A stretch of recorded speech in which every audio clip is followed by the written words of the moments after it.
el tema que nos toca hoy, muchas gracias por la invitación también. Como ella describía, realmente cuando descubrí, porque a veces nosotros leemos la Biblia, pero hay un momento en que nos habla, específicamente que nos habla. Y ese pasaje de Isaías me habló, ya lo había leído muchas veces, pero cuando me habló lo tomé como parte de mi vida. Y como dice ella, Dios mi profesor, mi maestro de todos los días. Bueno, el tema de hoy, que voy a compartir pantalla para que podamos enseguida. El tema de hoy que vamos a estar tratando habla de ser competente ante las necesidades socioculturales. No es fácil, el querer hacer es una cosa, ahora el ser competente cambia. Por eso vamos a estar hablando de cómo ser competentes en esto. Y como objetivo vamos a estar viendo cómo desarrollar una educación cristiana inclusiva que considere y atienda dos cosas importantes, porque a veces consideramos, pero no atendemos. Entonces, que considere y atienda ¿a quién? Las diferencias sociales y culturales.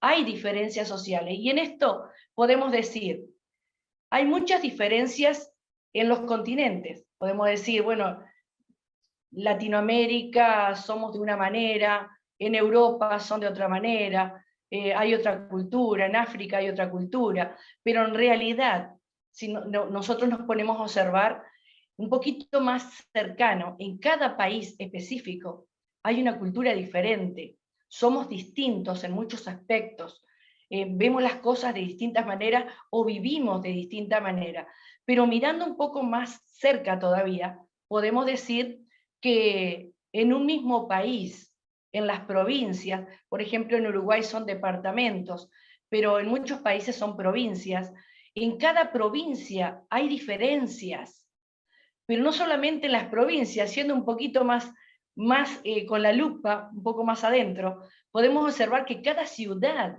de las provincias encontramos diferencias sociales y culturales. También en los barrios de las ciudades. Y qué decir también, si vamos más cerca, en cada hogar. En cada hogar vamos a encontrar diferencias, porque el matrimonio se compone de dos personas que vivieron en otros lugares, con otras culturas, otra forma de vida, y formaron esa sociedad, y bueno, y se fueron conociendo. El matrimonio que acepta el de uno y el otro y se componen en uno solo, realmente puede salir adelante. Aquellos que se mantienen firmes, pero no es el tema del matrimonio que vamos a hablar, pero sí podemos observar de que esos son los que transmiten a sus propios hijos. Sus hijos van a recibir la cultura de sus padres, la forma de enseñanza de sus padres, la forma de vida de sus padres, pero no solamente van a tener esa influencia. Los hijos tienen otra influencia, la influencia propia de su tiempo, de su generación, influencia del lugar de estudios, influencia de sus amigos, influencias propias de su edad, que a veces son mucho más fuertes que los lazos familiares. Entonces, todo esto, estas diferencias sociales y culturales, las vemos en la iglesia. Imagínate que en la iglesia se congregan muchas familias y cada uno, por ejemplo, cada uno en la iglesia representa una familia y tiene su propia cultura, su propia forma de vida social. Entonces cambia muchísimo, tenemos una variante muy grande. No es lo mismo para todos, no es lo mismo enfocarse en una forma cuando hay una diversidad, cuando hay muchos, cuando son muy diferentes unos con otros.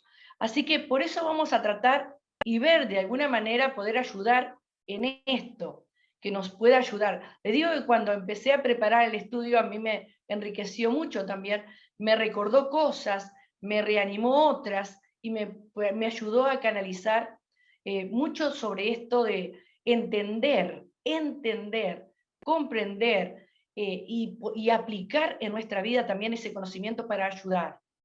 Vamos a ver entonces en esto la educación cristiana. La educación cristiana surte vamos a decir, cumple un papel muy importante en las generaciones. Dios es un Dios de generaciones, empezando por ahí. Dios es un Dios de generaciones. Dios es un Dios personal como congregacional también, es un Dios de individual como también un Dios para un pueblo. Entonces, la educación cristiana, que es lo que se enseña de la palabra de Dios, mira todas estas cosas. Observando vemos que en un proceso, la enseñanza es un proceso que tiende a capacitar al creyente, pero ¿para qué lo capacita? Para actuar conscientemente en todas las situaciones que enfrenta en la vida.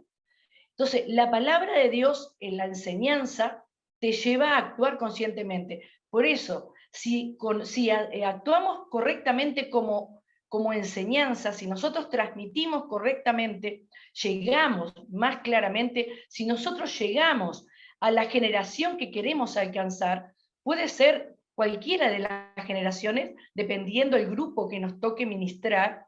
Entonces, el objetivo de la educación tiene que ser transmitir de tal manera que la persona actúe conscientemente frente a las situaciones de la vida. Ahora, tenemos que ver que hay una realidad. No es la misma la realidad de unos que otros, porque algunos tienen unas capacidades y otros tienen otras. Entonces, la educación, no, tenemos que entender que no todos producen la misma cosa, no todos tienen los mismos resultados y las mismas habilidades y las mismas comprensiones. O sea que la educación debe procurar que el alumno produzca lo máximo.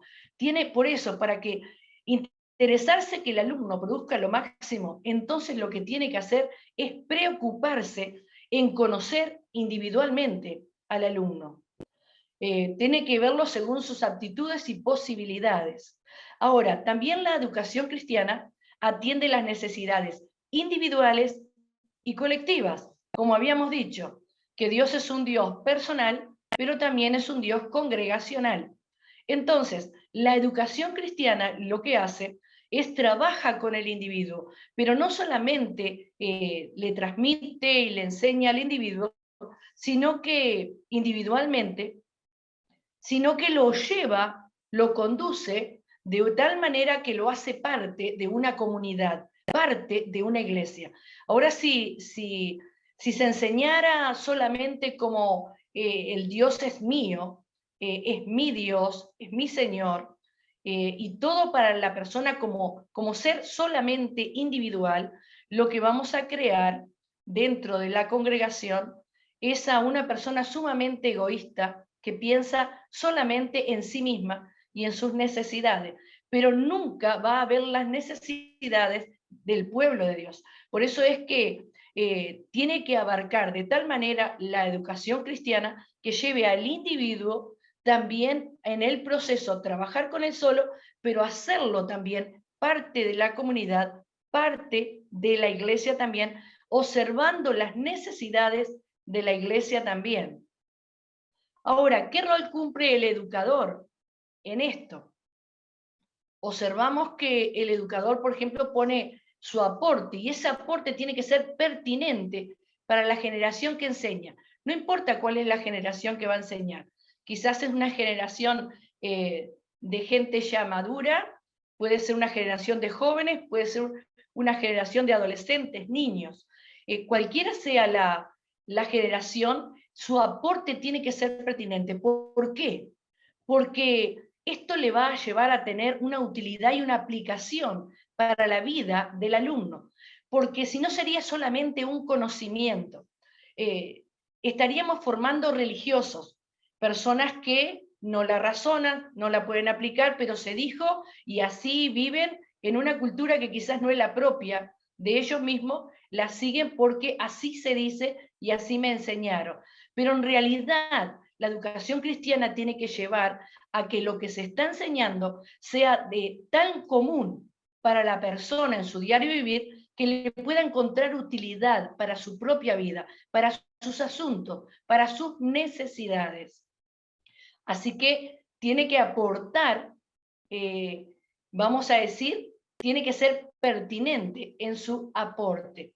Ahora, debe interesarse para eso, debe interesarse en conocer de la generación que va a administrar. Sería muy bueno que se pueda interesar en todas las generaciones, que es lo que nosotros todos tenemos que interesarnos, porque somos un cuerpo y todos somos valiosos dentro de la congregación. A veces se da mucho énfasis solo a la niñez, a veces solo a los jóvenes, a veces la congregación más adulta se ponen firme que son ellos, y en realidad no, todos somos importantes, todos, absolutamente todos somos importantes, y vamos a ver la importancia de eso también.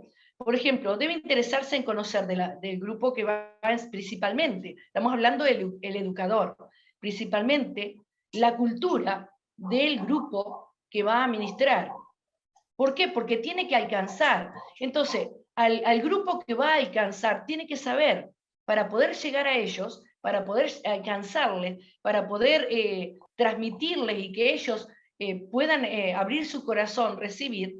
Entonces, debe preocuparse en la cultura, en las riquezas que esa generación tiene, en las problemáticas que vive en ese tiempo, como también en las inquietudes que viven. No todas las generaciones viven lo mismo y han vivido lo mismo. En las preocupaciones que tienen en el tiempo en que están viviendo y en los desafíos sociales. Si nosotros analizamos, no todos tuvimos los mismos desafíos sociales de cuando nosotros éramos adolescentes a la adolescencia actual. Muy lejos, abismal. Podemos decir que es la diferencia que tenemos en cultura, en riquezas, en problemáticas, inquietudes, preocupaciones, desafíos sociales. Somos las mismas personas y todas tenemos en común de que nacimos bajo la influencia del pecado. Todos tenemos en común que Dios murió, el Señor murió por todos nosotros, pero tenemos que entender que hay una realidad de culturas diferentes.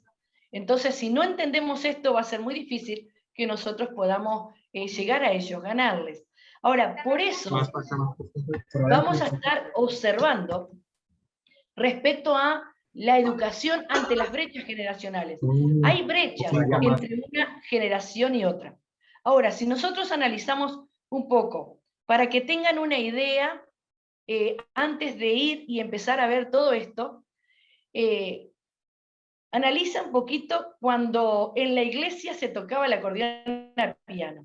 Todos tocábamos, o sea, yo nací en una iglesia donde yo empecé a los 2 años y medio, y el instrumento de música era un acordeón a piano. Pero después comenzaron las presiones de las generaciones más jóvenes en querer poner una guitarra eléctrica y una batería. Ustedes, los que saben y los que lo vivieron, pueden darse cuenta de lo difícil que fue. Lo difícil, porque la generación más conservadora decía que la generación más joven estaba trayendo mundo a la iglesia. Quería traer mundo a la iglesia. Y la generación más joven decía, no nos permiten intervenir en la iglesia con lo que nosotros hacemos. O sea, había un desconocimiento de las necesidades de ambos, había un desconocimiento de las virtudes, riquezas, valores de las generaciones, porque en realidad la generación conservadora lo que tenía miedo era dar una apertura de tal manera en que se perdieran valores en la iglesia. Y por otro lado, vemos a la generación más joven que lo que quería hacer es aportar para mejorar la adoración, para adorarle más libremente. Entonces, si se hubieran comunicado antes, esto hubiera salido antes. Pero ¿cuántas veces se detuvieron cosas por conservar y no escuchar?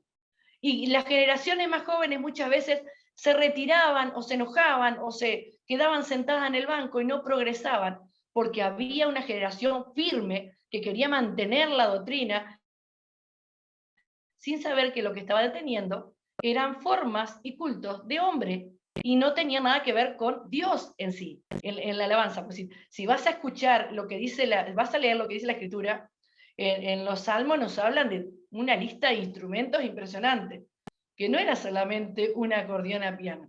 A veces nos quedamos detenidos en nuestra cultura.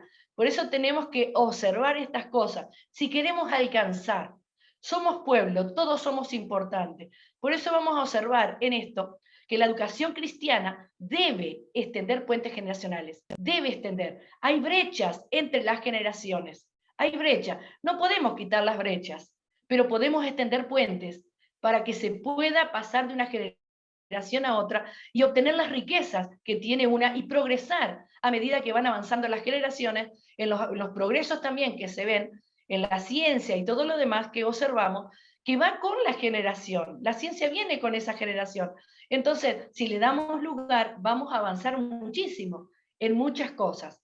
Así que la educación cristiana debe extender puentes generacionales. Y ahora vamos a estar observando brevemente las características de cada generación. ¿Qué vamos a observar de las generaciones? El periodo de nacimiento, para que veamos que hay formas de aprender, que todos tuvimos formas de aprender diferentes, que todos tuvimos diferentes posibilidades para desarrollarnos. Y esto nos va a hacer observar muy claramente cómo es el otro, por qué las personas son como son y actúan como actúan y las necesidades que cada uno tiene en particular. Vamos a ver el contexto, herramientas educativas que tenían en esa época. Hoy tenemos y sabemos de todo lo que hay, pero ¿cómo fuimos formados? ¿Con qué herramientas fuimos educados en ciertas épocas? Y vamos a ver el modelo pedagógico que se usaba en ese tiempo como para la enseñanza, para impartir la enseñanza. Vamos primeramente por el grupo que es Baby Boomer, que es el grupo de los, es el grupo más silencioso que le llaman. El periodo de nacimiento era del 33 al 60, aproximadamente, más o menos es el tiempo. Es una generación que todavía está ministrando, una generación que muchos son pastores, muchos son líderes, muchos están trabajando o con las mujeres o con los varones, o son maestros de escuela bíblica, o están enseñando en institutos todavía a estas edades. Entonces es importante conocer a esta edad, pero también que esta edad conozca al resto. Entonces observamos, miren qué contexto ellos vivieron. En el contexto era el tiempo del correo a mano, donde se mandaban cartas, se escribía a mano y se mandaban cartas. Y ojo, que tenía una letra impresionante. Hoy, ¿por qué esta generación se queja de todo lo que se escribe en los celulares, que a veces con dos palabras, con dos letras, te quieren decir lo que sería una palabra más grande? Esta generación, cuando te va a escribir un texto, te lo escribe completo, todo es completo. No te escribe palabras cortadas, salud y dos, pone. No, no te pone salud y un dos, te pone saludos cordiales todavía que te pone. Pero, o sea, tiene otra forma porque fue criada así, fue educada así. Entonces ellos se expresaban mucho a través de las cartas. Otra de las cosas era el teléfono disco. Había un teléfono quizás en el mismo barrio, uno solo, y todo el mundo tenía que ir hasta el teléfono, y eran pocas las personas que tenían, podían llegar a tener un teléfono en su casa, pero era el teléfono que ellos vivieron y conocieron. Y también vivieron la televisión blanco y negro, no conocieron la color en su época. Después sí, obviamente, que si están viviendo, vivieron todo lo demás. Pero así se formaron. Ellos, en ese contexto, es que ellos crecieron. Ahora, no te pongas mal si, al observar esto, no te pongas mal si les cuesta a esta generación usar todas las aplicaciones del teléfono. No las van a usar jamás. Van a usar el texto, van a usar el WhatsApp y llamadas. No podemos pretender, de repente, hay gente que sí que se interesa y busca, pero ese es el contexto en que fueron, entonces cuesta más. Algunos se esfuerzan, pero cuesta más. Le cuesta más que las generaciones. Viste que le das un celular a un chico, a un niño chico y enseguida, ¿y cómo hizo para entrar ahí? Porque ya nacen así, pero bueno. Esta generación tenía ese contexto. Herramientas educativas. Miren cómo ellos aprendieron, cómo se les enseñó. Un pizarrón verde o gris y objetos y artefactos. Por ejemplo, no sé si has conocido el lectógrafo. Se hacía con una se hacía esto no sé, con algo de pescado, y le ponían la tinta, y era la fotocopiadora que tenían. Lo usaban en las escuelas. Lo pegaban ahí, iban sacando hasta que se perdía el color. Eran las fotocopias que tenían en ese tiempo, o sea, estaban adelantados también. Pero eran las formas, hectógrafo se llamaba. Imagínate que ahora eso lo llevaba, por ejemplo, la maestra clase, la maestra secular, como los maestros de escuela bíblica también. Otra de las cosas, vemos en el modelo pedagógico, cómo ellos aprendían. Y observamos que el conductista basado en transmitir un conocimiento, eso se transmitía. Mientras tanto, el alumno solamente era un receptor, recibía. No participaba solo que le hicieran una pregunta de acuerdo a lo que se le preguntó, pero no participaba en añadir un aporte aportar algo. No era eso lo que se esperaba. Lo que se esperaba era que respondiera, por ejemplo, las tablas o lo que se decía de historia o lo que fuera, tenía que responder específicamente lo que se le enseñaba. Ahora, los líderes de esta generación es la generación tradicional. Los líderes cuentan con valores arraigados y los trasladan como su propio ejemplo. Es una generación que es muy confiable en el liderazgo y se mantiene firme, y ellos te van a demostrar con su propio testimonio lo que son. Entonces, les cuesta mucho el observar, porque es una generación que le cuesta mucho los cambios. Los cambios tienen que ser de a poco con esta generación. Si alguien dice, vamos a cambiar ahora los instrumentos y le vamos a poner luces a la iglesia, no, te van a decir. Lo primero que van a decir, no. Tienen que ir asimilando, tienen que ir viendo. ¿Y por qué? Porque no quieren perder, son tradicionales, no quieren perder los valores, están arraigados a los valores y les cuesta. Piensan que esas cosas pueden distraer lo que es el Evangelio. Vemos la generación X, y voy a ir apresurando porque tengo mucha información. La generación X.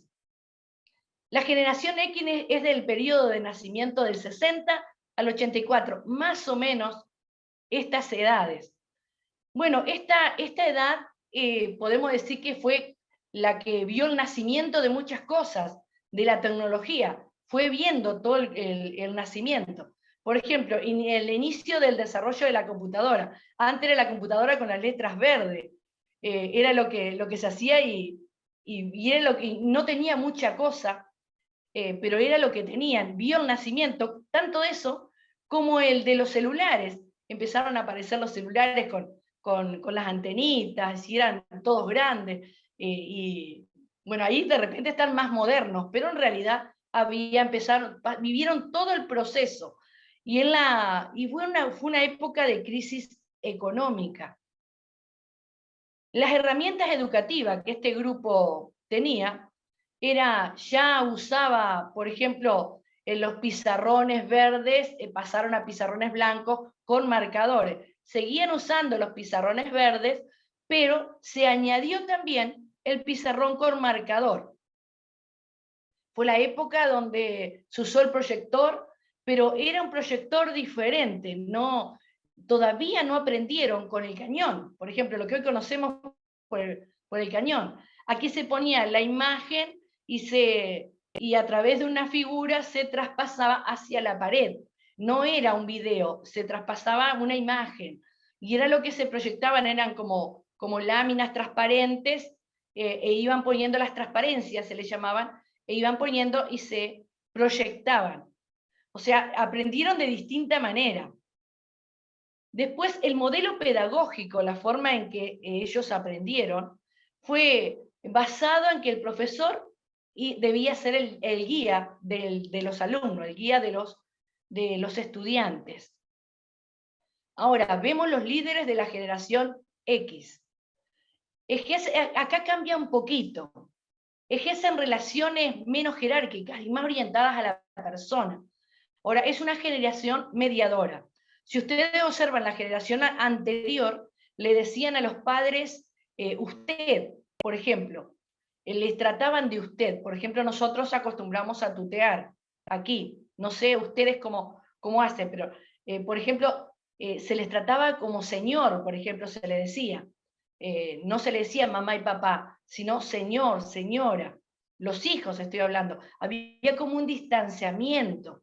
Ahora, la generación esta ya no le decía señor, señora, sino mamá y papá, pero con la generación que continúa pasó a ser más mediadora, más permisiva con la generación que continúa, porque no quiso tener el régimen que ellos vivieron. Es la generación que te dice, lo que yo viví no quiero que mis hijos lo vivan.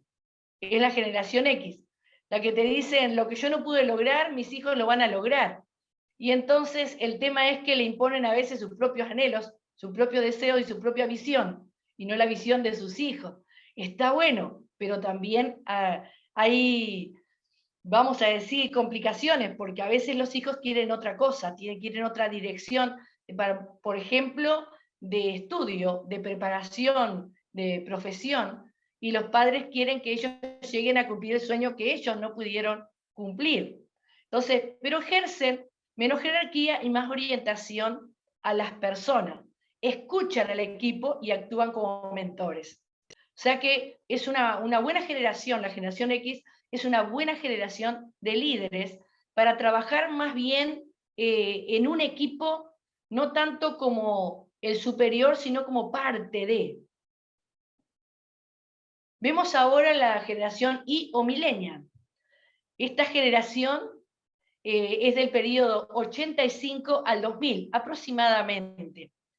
Bueno, podemos decir que esta generación, en el contexto de esta generación, vemos que ya se desarrolló la tecnología, ya nosotros, o sea, las otras generaciones, que digo nosotros porque yo soy de la generación, la X, vimos el proceso de cómo las cosas fueron avanzando, pero esta generación ya tiene un desarrollo mucho más amplio, mucho mejor. Entonces vemos que en la computación, la laptop, las tablets, vemos la telefónica celular, internet, software aplicado, avances en medicina, globalización, y vemos también el libre comercio. Muchas cosas que avanzaron para esta generación, y esta generación nació viendo estas cosas, y era su contexto cuando creció. Ahora, las herramientas educativas de esta generación, y aquí es cuando observamos cómo aprendieron con otras cosas más avanzadas. El pizarrón blanco, el proyector de imágenes, también el cañón, el pizarrón, el otro, si bien en algunos lugares se seguía usando, pero ya como que el pizarrón blanco es el que con el marcador, el que ya la otra generación se estaba trabajando, pero aquí comenzó a aparecer el proyector, el cañón, lo que hoy tenemos en todas las iglesias. Cuando recién apareció el cañón, recuerdo que nosotros teníamos en las asambleas de Dios, en la oficina de las asambleas de Dios, había un proyector. Entonces había que anotarse cuando había eventos especiales, y el proyector iba para una iglesia, iba para otra, siempre estaba dando vuelta porque era lo que había. Hasta que las iglesias se iban comprando. No sé si a ustedes les pasó lo mismo. Esta es la realidad que pasó aquí. Se compartía con todas las iglesias, pero había que anotarse con tiempo, porque éramos muchas iglesias y todo lo íbamos a necesitar. Entonces, era si teníamos un evento especial. Entonces, pero después las iglesias comenzaron a comprarse porque lo vieron muy útil para proyectar las canciones, porque ya no eran los libritos que antes se tenía, ahora ya se podían proyectar las canciones. Pero también surgió el PowerPoint para poder transmitir las enseñanzas, para poder transmitir lo que querían, o sea, con visual, proyectar lo que el maestro estaba hablando. Y la educación virtual también comenzó fueron las herramientas educativas de esta etapa. Muchos de las otras generaciones se actualizaron y comenzaron a usar proyector y comenzaron a usar PowerPoint, pero no todas las generaciones lo lograron. Hay personas que todavía no usan el PowerPoint, todavía no usan el cañón, y les cuesta muchísimo traer clases por Zoom, clases virtuales, les cuesta mucho. Por eso es necesario actualizarse. Es una generación que le gusta mucho observar estas cosas. Entendió y aprendió de esta manera. Ahora, vemos que el modelo pedagógico para esta generación es constructivismo basado en paradigma de aprendizaje del alumno. O sea que el profesor promueve, es un facilitador, y el alumno es la persona que debe aprender con autonomía. Bien, continuando, vemos que los líderes de la generación millennial son potentes, ambiciosos, dinámicos, ejercen un liderazgo muy orientado hacia las relaciones interpersonales. Es importante, vemos, este liderazgo es muy lindo, es un liderazgo actual. Gente joven, es la gente joven que está liderando hoy día. Están preparados para el mundo global y digital. Son las personas que promueven las páginas de internet, mueven todo lo que es en la iglesia para que salga también en las redes, es la que está capacitada para estas cosas. Bien, continuamos con la otra generación, que es la generación Z, o los nativos digitales. Esta generación nació en el periodo del 2000 a la fecha. O sea que ellos nacieron con todo desarrollado, y aún se sigue desarrollando más todavía, pero ya nacieron casi que se podría decir, como se dice, con el teléfono en la mano. Ellos ya nacieron con la tecnología, o sea, todo lo que se mueve en su entorno es tecnológico. Si nosotros queremos entender a esta generación, no podemos pretender que esta generación vaya a la iglesia con la Biblia bajo el brazo. ¿Me entienden? Con la Biblia cuaderno bajo el brazo, porque su formación fue con un celular, con lo digital. Entonces ellos te van a leer la Biblia en el celular, y no está mal. Nosotros, porque no teníamos un celular, entonces andábamos con la Biblia porque nosotros lo que hacíamos era escribir y nos manejábamos. Y está bien las dos cosas. No es que porque vayas con la Biblia bajo el brazo vas a dar testimonio. El testimonio no se da por la apariencia, sino por lo que nosotros realmente vivimos en la sociedad, cómo nos manejamos en la sociedad, cómo nos manejamos en nuestra casa como padres, porque si no, sencillamente nada más estaríamos mostrando una apariencia de religiosidad. Está bien, en las dos maneras está bien, cada uno en la forma en que aprendió y en la forma en que se siente más cómodo, pero no puede censurar la otra forma, porque la otra forma ellos nacieron en esta etapa. Entonces, me acuerdo cuando aparecieron los celulares a la iglesia. Los comienzos, había cartelitos por todos lados diciendo que los celulares se tenían que apagar. ¿Recuerdas esa etapa? Y resulta que después en el celular empezaron a aparecer aplicaciones de la Biblia, entonces había que aprenderlo al celular porque para leer la Biblia ahí. Y es lindo verles como ellos están con la Biblia leyendo todo junto a los chiquilines. Es lindo porque hasta los niños leen a través de celular. O sea, pueden leerlo en la Biblia escrita, en el papel, como lo pueden leer ahí. No deja de ser palabra de Dios. La encuadernación o el celular no es palabra de Dios. Palabra de Dios es el contenido. Eso.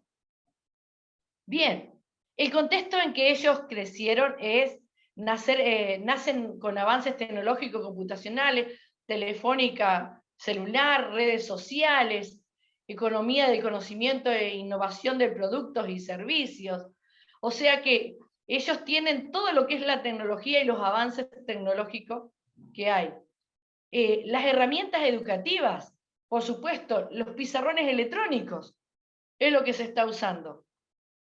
El internet en las aulas, videoconferencias, están acostumbrados, es lo que ellos están recibiendo, es la etapa de estas cosas. Bueno, vemos que hay también sobre especializado, vemos que estas herramientas, los niños tienen internet en las aulas, en las escuelas. Antes empezó el internet en un lugar, después en los hogares, después en la escuela, fue avanzando, hay internet en todos lados. El modelo pedagógico de ellos Competencia bajo el enfoque socioformativo. El profesor es un facilitador y el alumno una persona de aprendizaje. Ahora, en la educación cristiana, como dijimos, ¿cómo extendemos los puentes generacionales? Vemos que es abismal la diferencia que hay. Y toda esta gente la tenemos dentro de la iglesia, de todas estas edades. ¿Y cómo hacemos para que todo esto funcione y todos puedan tener su parte, su participación dentro de la iglesia, su participación significativa? No de que vayan y se sienten y nada más escuchen, sino que todos tengan su participación significativa dentro de la iglesia, que se sientan parte de la comunidad, que se acople, que se añadan unos a otros. Una de las cosas es la formación docente. Tenemos que entender que los docentes necesitan ser reformados otra vez la educación. ¿Por qué? Porque la mayoría fue del tipo tradicional, o sea que se aleja a la realidad actual. Los métodos que usaban, la forma de metodológica, todo eso tiene que ser, el docente debe actualizarse. Por eso tiene que haber clases de actualización y de capacitación para los maestros, profesores. Tiene que haber una capacitación, una actualización en cada uno de ellos. Otra de las cosas para unir y hacer puentes, el entrenamiento para los que trabajan con las nuevas generaciones. Y estamos hablando de los maestros de escuela bíblica, los líderes de jóvenes, de adolescentes, todos ellos tienen que tener un entrenamiento especial y todos tienen que estudiar las nuevas generaciones para que se mantengan actualizados y poder ser más efectivos en lo que hacen. Tercero, comprometiendo a la iglesia. La iglesia tiene que estar comprometida en alcanzar, entender y cuidar a las nuevas generaciones, porque a veces se lleva a una persona a la iglesia, y ¿qué es lo que sucede cuando se lleva a una persona, va un joven nuevo a la iglesia? Le dice a una persona tradicional, por ejemplo, ese arete que tenés a Dios no le gusta, por ejemplo, o cosas así. Se siente incómodo el adolescente y se va. Hay cosas que como iglesia tenemos que entender que a nosotros no nos compete, le compete al Espíritu Santo. Hay cosas que el Espíritu Santo es el que tiene que transformar. Y no tiene que transformar a nuestra cultura, tiene que transformar a Cristo, a las personas. Entonces nosotros queremos que se transformen a nuestra cultura, que se vistan, vivan y hagan como nosotros hacíamos. O sea, queremos que esa generación, en lugar de seguir avanzando con los adelantos, la retrocedemos a nuestro tiempo, en lugar de utilizar ese escalón para crecer. Entonces tenemos que entender que tenemos que alcanzarlas y cuidarlas. Cuarto, instruir a los padres, preparar a los padres. En una misma casa a veces no hay un acercamiento, en el mismo hogar, no se sabe cómo llegar a esa generación. Por eso es que tiene que hacer un acercamiento intencional, pero eso tiene que ser ayudado con la educación cristiana, tiene que trabajar en esta área para poder hacer que los hijos puedan ser guiados espiritualmente por sus padres que les entienden, sus padres que les comprenden y les guían. Ganarse la confianza de los hijos no es fácil, porque hay mucho que está alrededor que divide las familias.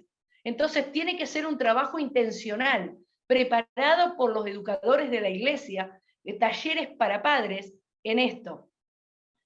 Quinto, usar versiones bíblicas de lenguaje más actuales. ¿Por qué? Porque nosotros la leemos y muchas veces estudiamos en la Reina Valera. La Reina Valera habla en el castellano antiguo. Y la nueva generación no puede pensar que Dios habla en el castellano antiguo. Imagínate que al punto que la iglesia por años pensó que hablaba en el castellano antiguo, que hasta las profecías se hablaban de esa manera.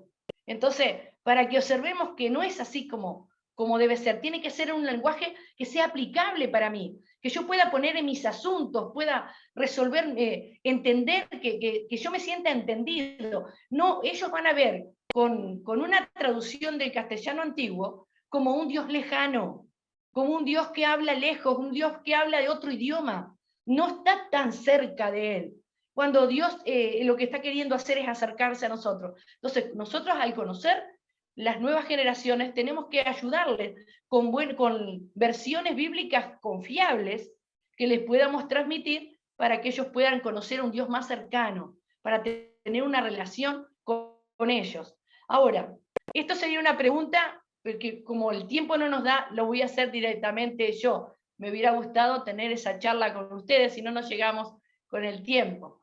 ¿Cómo podemos relacionar Romanos 10, 14, por ejemplo, con qué? Con la educación cristiana para las nuevas generaciones. Mira lo que dice. ¿Cómo pues invocarán? Y estamos hablando, ¿cómo pues invocarán las nuevas generaciones? Y aquí ponemos los niños y adolescentes, jóvenes. ¿Cómo invocarán a aquel el cual no han creído? ¿Y cómo creerán en aquel de quien no han oído? ¿Y cómo oirán sin haber quien les predique? Si nosotros relacionamos esto, tiene mucho que ver con todas las generaciones y todas las épocas.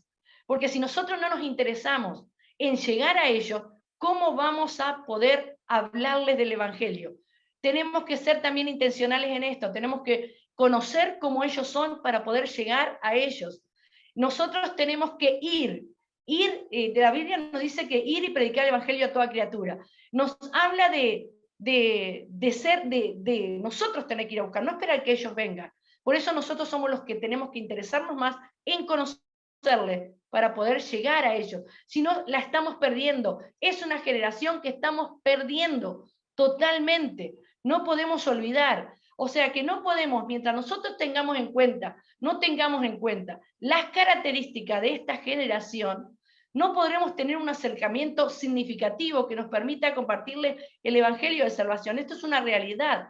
No vamos a poder llegar a ellos porque hay como una pared, hay una brecha que nos separa. Y si nosotros buscamos conocerle, entonces vamos a llegarle. Y si le llegamos, ellos van a escuchar el Evangelio y lo van a aceptar y van a ser salvos. Mientras tanto, estamos perdiendo toda una generación y es una realidad mundial. Mientras no entendamos que recibir a Cristo, y escucha bien esto, mientras no entendamos que recibir a Cristo en sus vidas, estamos hablando de esta generación, que cuando ellos reciben a Cristo, no es que tengan que desconstruirse de su cultura y vivir de acuerdo con la nuestra, no tienen que desconstruirse de su cultura. O sea, nosotros cuando leemos la Escritura, no nos hacemos como la cultura hebrea. Nosotros no somos como la cultura hebrea. Traemos las verdades de la palabra de Dios y la aplicamos a nuestra cultura, a nuestro tiempo, a nuestras cosas, a nuestras costumbres, a nuestras necesidades, nuestras cosas diarias. Entonces, ellos también tienen su cultura, sus desafíos sociales, y necesitan no desconstruirse, sino que la palabra de Dios traerla para que sea útil para su propia vida en su tiempo. Así que si el adolescente no se cambia para tu cultura, no quiere decir que no tiene a Cristo.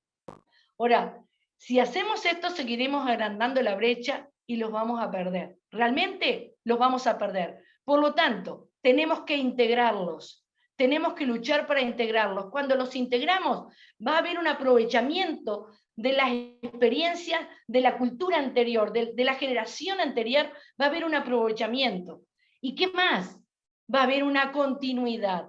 Al haber un aprovechamiento, va a haber una continuidad de valores. La iglesia va a seguir avanzando, las generaciones, y no solamente eso, que va a haber una continuidad, sino que va a haber un progreso, porque son generaciones que vienen avanzando en tecnología, vienen avanzando en otras cosas, que con lo nuestro, y van continuando, va a haber un progreso, y van a llegar a lugares que nosotros nunca pudimos llegar, van a llegar a niveles que nosotros nunca pudimos alcanzar, porque ellos tienen otro nivel en la tecnología, en los medios, que nosotros no podemos. Sí tenemos el Evangelio de poder todos, pero ellos van a tener avances de acuerdo a la tecnología. Así que esto va a llevar a que la iglesia vaya en un progreso. Entonces sí podemos decir que vamos a ser competentes ante las necesidades sociales y culturales. Creo que llegué a tiempo con el horario.